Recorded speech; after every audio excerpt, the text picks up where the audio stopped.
Hi, Terry Duncan here with Cut, Color, and Create. Thank you for joining me today.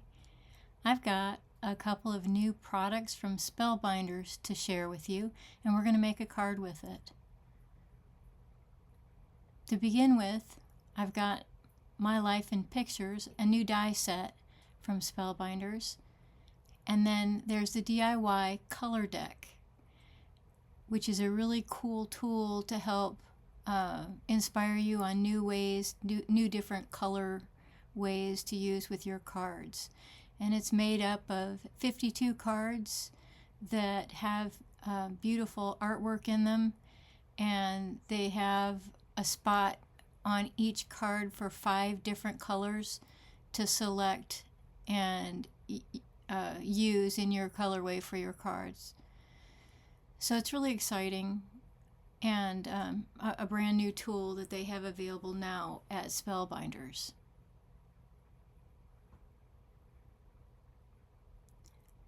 I have created a card.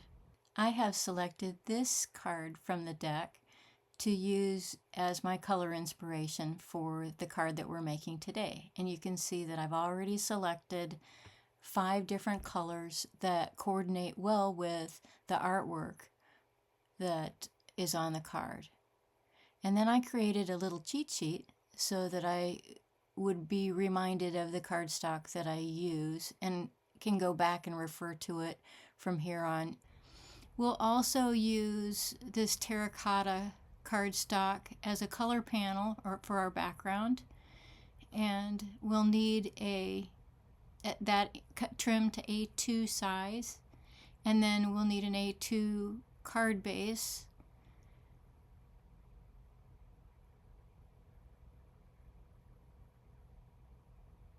Now, I think it's boring to watch somebody die cut, so I've already done the die cutting for this card. I will tell you that I went through different iterations of colors before I settled on just what I wanted to use where, but I ended up with a good selection. And now what we're going to do is assemble a card. So first we're going to start with our stamp wheel, and I like to use the stamp wheel in order to get the card panel on straight and aligned. So we're going to use a tape runner. We'll just add tape around the edges.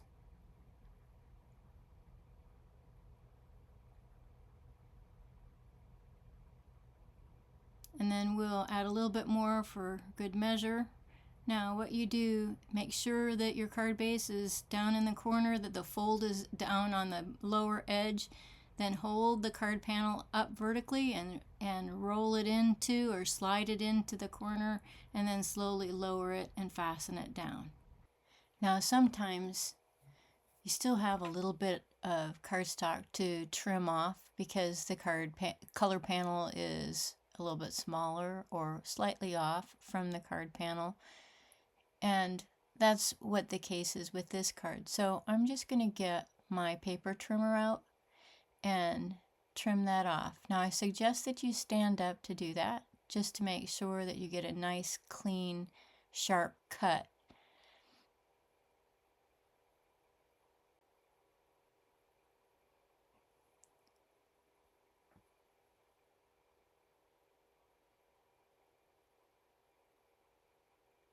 Okay, now we're going to get our die cut pieces out, and we're going to continue to use our little DIY color card for reference, and we're just going to begin to add glue to our die cuts and attach them to our card front.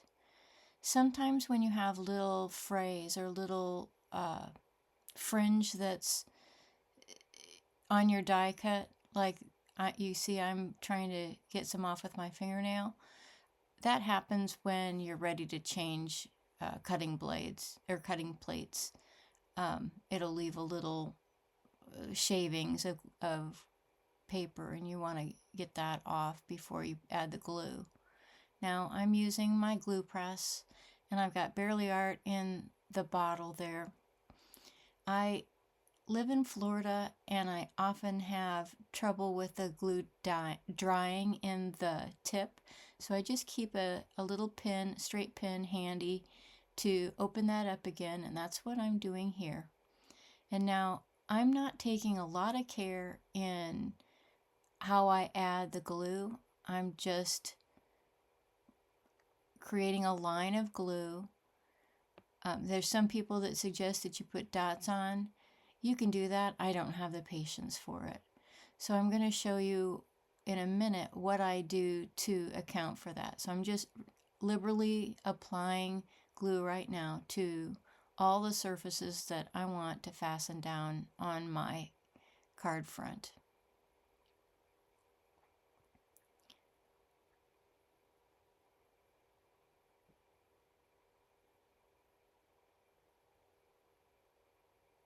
There we go. Now I'm going to bring in a scrap piece of paper, and I'm just going to rub or lightly brush that glue onto the scrap paper so that you don't have big balls of glue sticking up, and that will keep it from squirting out once I apply the die cut to the card front. And I like to use a reverse tweezers when I'm attaching die cuts, and so that's what I have there. That's the tool that I'm using, is that reversed tweezers, and I'm just making sure that I get it straight, about 1/4 of an inch, maybe a little more, from the fold of the card front. Now you want to make sure that you get the die cut fastened down. It's a delicate die, so you kind of have to go over each of the edges to make sure that they are attached. I heard somebody say recently that they use a 10-second rule to make sure that the glue has fastened or attached itself to the cardstock. Now, I will point out that I chose black for the backgrounds of each of these little frames because I liked how the color stood out on the black on the artwork. So that is why I chose the black. I chose not to fill in those little top and bottom frames. In hindsight, I probably should have cut a couple little extras and done that. But we're just inlaying these pieces in. You just have to use the same die and cut 3 of them and set them inside of the frames just so that it looks like old-fashioned film.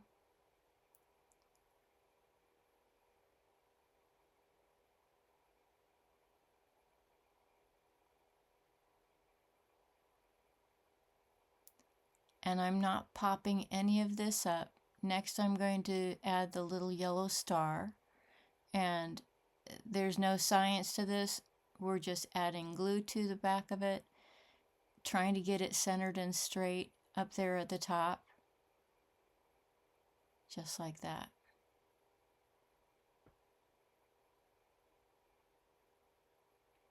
Next is the heart, and we're going to use exactly the same technique.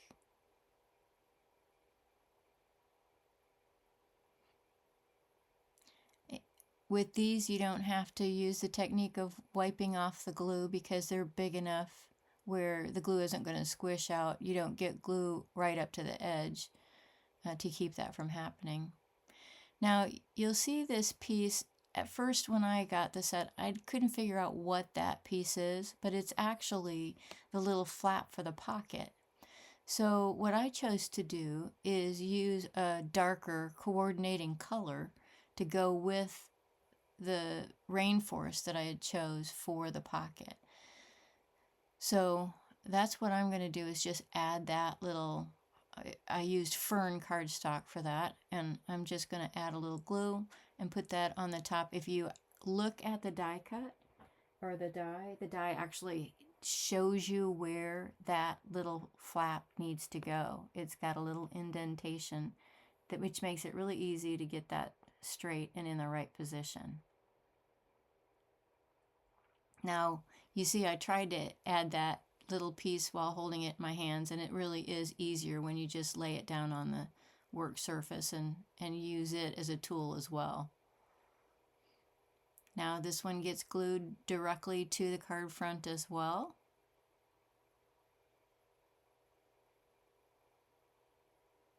Look how beautiful the colors pop out from that card front. And if you compare it to that artwork, it really, it's a good match. It looks just like that artwork. Now for the sentiment, I went through a number of different color choices, but I ended up with black for the actual smile sentiment. Now I'm adding glue just like I did to the framework. I'm not taking any care, I'm just adding a line of glue. And you can see I've already got my scrap paper in there, so I'm just gonna wipe it off once I get all the glue applied to the sentiment.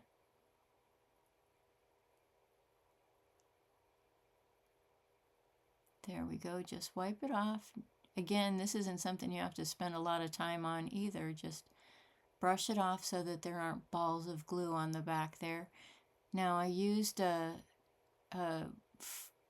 like the flesh color that's in the background of our artwork and her face, and I chose to use that for our shadow, and that's what we're applying the smile sentiment to.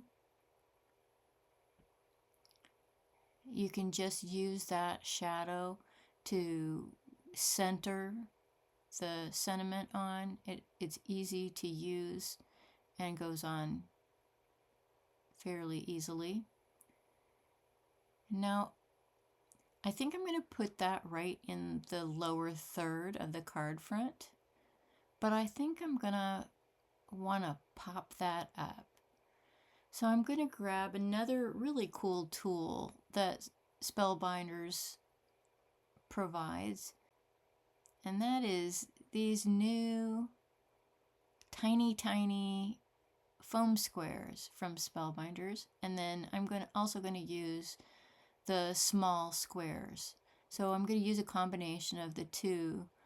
The tiny ones work really well to put behind sentiments like this. So I'm just going to speed up the film, turn on some music, and get all this foam added to the back of my sentiment.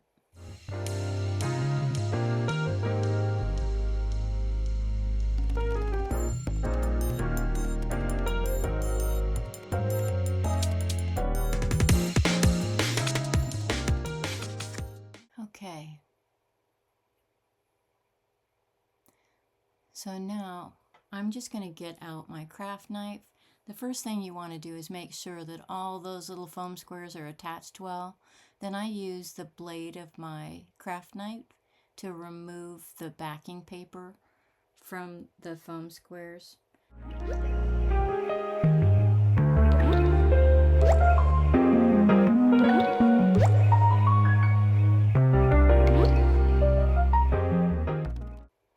Okay, now we'll use the reverse tweezers again to hold on to that sentiment. Get it right where we want, make sure our sentiment is straight and in the location we want. And then I'll just fasten it down using my hand to hold it and attach it to the card front.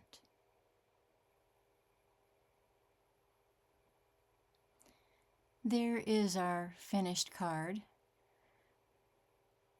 I'll just move these things out of the way and zoom it up for you. If you enjoyed this video, please click on the bell and subscribe so that you can be notified whenever I publish a new video. Look how pretty and vibrant it is. Thanks for joining me, and bye for now.